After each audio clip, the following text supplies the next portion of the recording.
We're with my good friend Mike Soltys, Vice President of Corporate Communications and one of the first hires at the ESPN. Joined the company in 1980.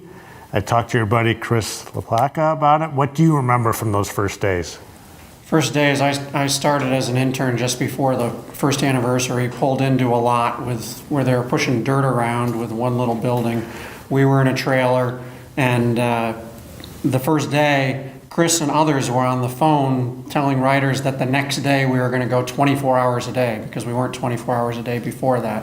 And that was the big exciting news that they were calling around, primarily to trade reporters, trying to get stories.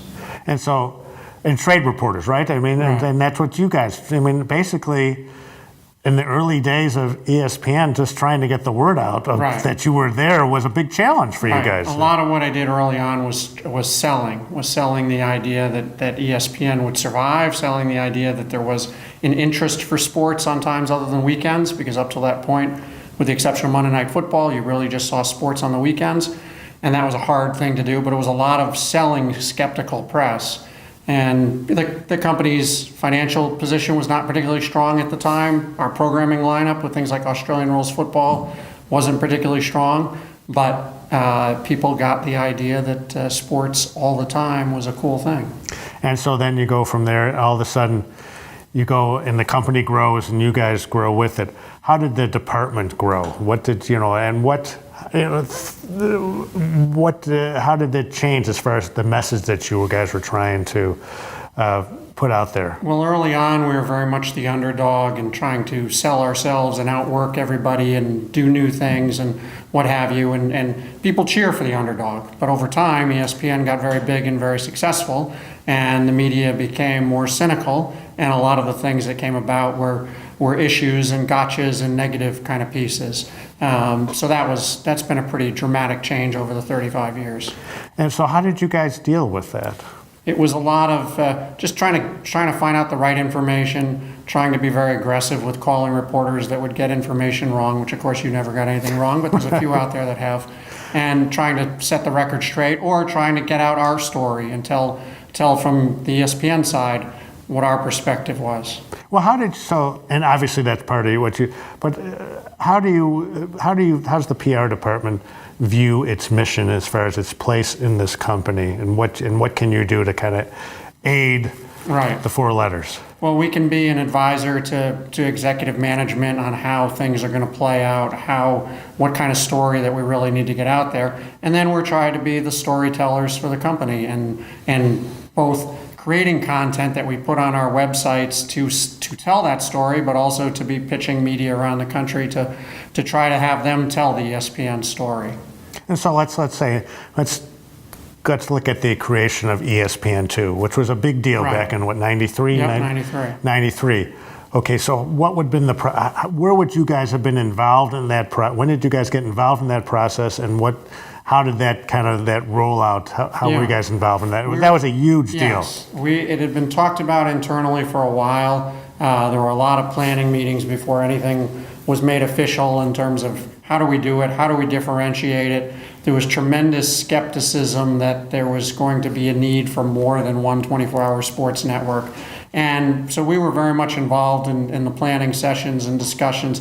Then as it approached, we announced it at the National Cable Television Show and tried to get the interest from the cable operators going. And then as time went on, considerable amount of press releases and announcements on the different programming, how it was going to be differentiated, how it was going to be positioned differently, the look of it would be different, the target audience was going to be younger, really trying to sell all those messages. And then we had a big media event on our campus where we invited people from around the country to come to Bristol and both see us behind the scenes, but to be there as we launched, including the infamous night with Keith Olbermann in his leather jacket.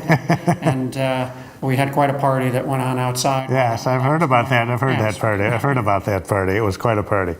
But the idea that you guys, so you were involved in that. Right. And obviously, and one of the things that, again, with the media changing, back when I first started doing a media column in 1998 for the Chicago Tribune, there were 50 or pretty much every major newspaper had a sports media writer, right? Yeah, it was not unusual for me to talk to 60 to 75 writers around the country every single week.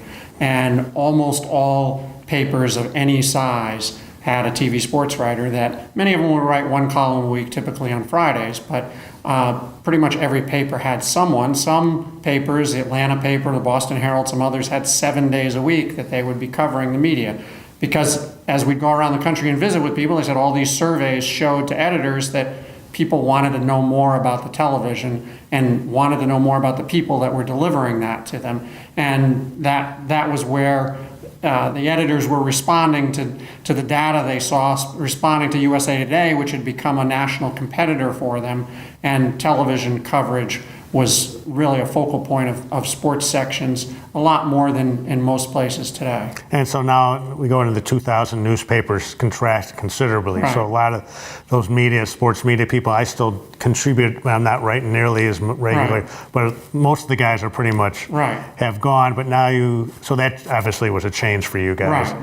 But then something else comes up. Yeah. Social media. Right, social media. And online. Yeah, in terms of, I mean, we haven't given up the hunt on newspapers. A lot of newspapers their beat reporters as it relates to ESPN will be covering us. We just recently announced the ACC network would be launching, and so college football writers were writing quite a bit about those in newspapers. But then ultimately, a lot of blogs came on the scene. A lot of newspapers flipped to being more priority on the digital presence, posting things live, and so it was a lot more in the moment. You had to respond quickly, you had to respond effectively.